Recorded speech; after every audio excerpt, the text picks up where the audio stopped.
अस्सलाम वालेकुम 9th class बेटा। आज आपका नेक्स्ट लेक्चर है बायो का। तो उसमें हमने लास्ट लेक्चर में हमने जो है वो करैक्टरिस्टिक्स पढ़ रहे थे हम एंजाइम्स के।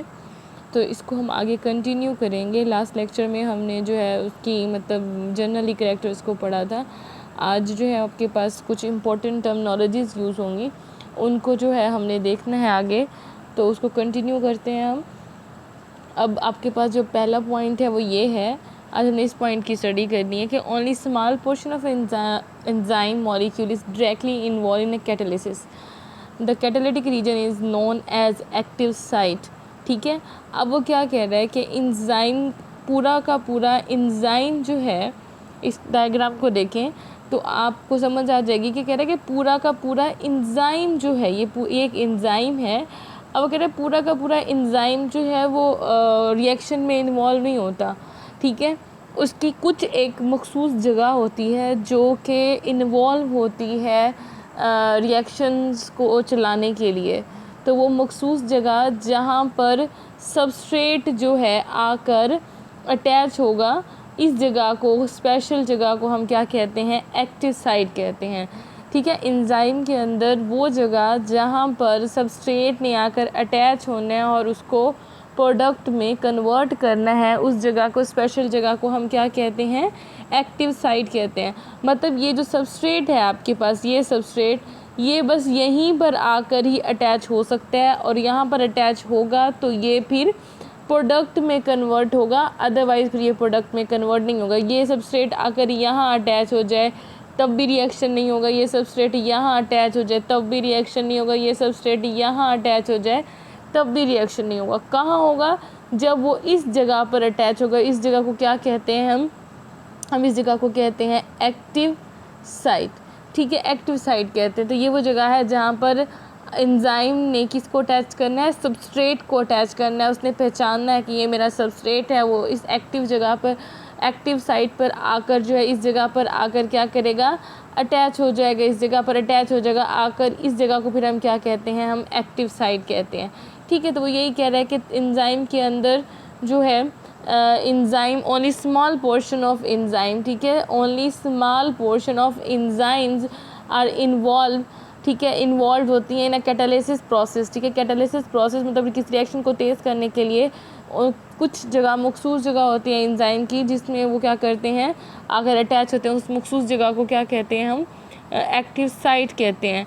It is recognised and bind the substrate and then carried out reaction. ठीक है, ये क्या करता है, ये इस एक्टिव साइट को कहते हैं कि एक्टिव साइट क्या करती है, सबसे पहले ये एक्टिव साइट क्या करती है, अपने सबस्ट्रेट को पहचानती है। ये एक्टिव साइट, ये वो जगह है जहाँ पर आकर सबस्ट्रेट ने अटैच होना है।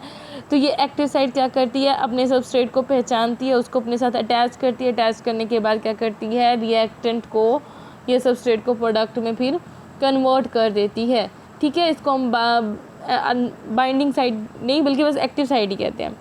अब enzymes production can be enhance or diminish by cell according to need. अब डायमेंशन या इन्हांस का मतलब होता है तेज़ कर देना। ठीक है, इन्हांस का क्या मतलब है, किसी भी रिएक्शन को तेज़ कर देना, स्पीड अप कर देना।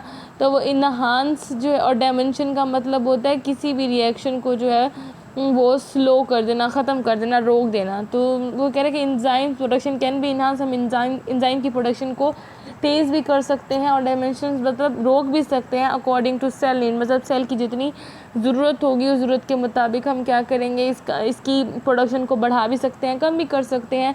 Enzymes activity can also be regulate by the inhibitor और एक्टिवेटर। अब वो कह रहे हैं कि एंजाइम्स की एक्टिविटी को हम इनहिबिटर और एक्टिवेटर की मदद से कम और ज़्यादा भी कर सकते हैं। अब इनहिबिटर और एक्टिवेटर की डेफिनेशन जो है आपके पास वो यहाँ मैं दे रही हूँ, क्योंकि आप लोग बुक में से ना सही नहीं तैयार करते हो। तो इनहिबिटर को पहले देख लेते हैं। इनहिबिटर क्या है, an inhibitor is a substance that reduce the activity of an enzyme. ठीक है, बस यहीं तक आप लोगों ने करनी है, इससे आगे नहीं करनी। तो वो कह रहा है कि एंजाइम की एक्टिविटी को, जो ऐसा मॉलिक्यूल जो एंजाइम की एक्टिविटी को रिड्यूस मतलब कम कर देता है, उसको आप क्या कहते हो, इनहिबिटर कहते हो। ठीक है। द इनहिबिटर वो सब्सटेंस है जो किसी भी एंजाइम के साथ जाकर अटैच हो जाएगा और क्या करेगा, उसकी एक्टिविटी को, उसके काम को कम कर देगा, रोक देगा, स्लो कर देगा। उसको हम क्या कहते हैं, इनहिबिटर कहते हैं। ठीक है। और इसी के साथ आपके पास एक्टिवेटर की डेफिनेशन है। तो एक्टिवेटर क्या है, अ substance that bind with the enzyme, ऐसा सब्सटेंस जो एंजाइम के साथ बाइंड अटैच हो जाता है और एंड इंक्रीज इट्स एक्टिवेटर, क्या करता है, इसके काम को तेज़ कर देता है, स्पीड अप कर देता है। उसको आप क्या कहते हो, एक्टिवेटर कहते हो। इनहिबिटर जो मतलब किसी भी एंजाइम की एक्टिविटी को रोकेगा, कम करेगा। एक्टिवेटर जो किसी भी एंजाइम की प्रोसेस को बढ़ाएगा, स्पीड अप करेगा, तेज़ करेगा, उसे हम क्या कहते हैं, एक्टिवेटर। या फिर हम उसे क्या कहते हैं कि ये एक्टिवेटर है। और इनहिबिटर क्या है, जो किसी भी ऐसे सब्सटेंस जो किसी के एंजाइम के रिएक्शन को जो है वो स्लो कर देगा, रोक देगा, उसे हम क्या कहेंगे, इनहिबिटर कहेंगे।